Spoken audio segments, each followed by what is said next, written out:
Assalamualaikum. Hari ini kita akan menembubual seorang bekas pelajar RPS yang telah mendapat 8A dalam SPM beliau. Bukan itu sahaja, beliau juga telah mewakili negeri Perak dalam Sukan Sukma. Nak tahu siapa dia?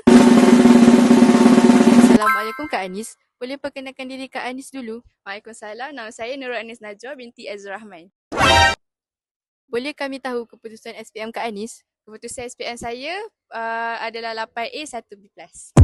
Apakah perasaan Kak Anis bila dapat keputusan cemerlang dalam SPM 2024?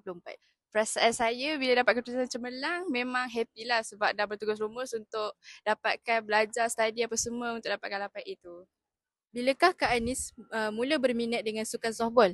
Saya mula berminat dengan sukan softball ni waktu saya sekolah rendah, waktu darjah 4 dulu. Apakah pencapaian tertinggi Kak Anis dalam sukan ni?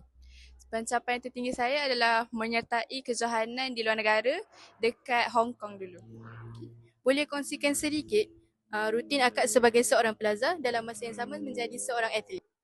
Rutin saya sebagai pelajar dan seorang atlet adalah saya bahagikan masa saya buat jadual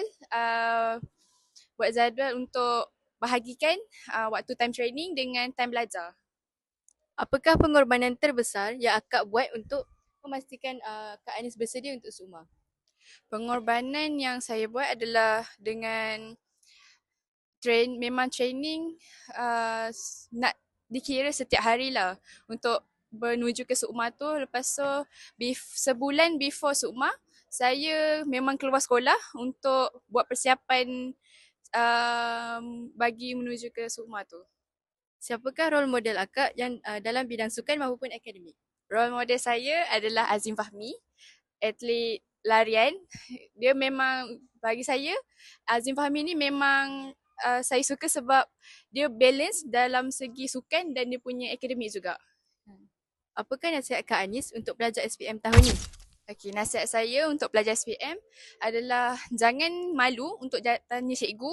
Kalau tak kisahlah, kalau korang tak faham ke ataupun ada tak pasti ke dengan topik tu ke apa, terus je tanya cikgu. Dan lagi satu, ni memang penting lah, memang penting untuk pelajar SPM, kena dapat redha cikgu. So kalau korang ada buat salah ke dengan cikgu, ada terkasar bahasa ke apa benda dengan cikgu, so korang kena terus jumpa cikgu tu dan minta maaf dan untuk minta restu lah before SPM.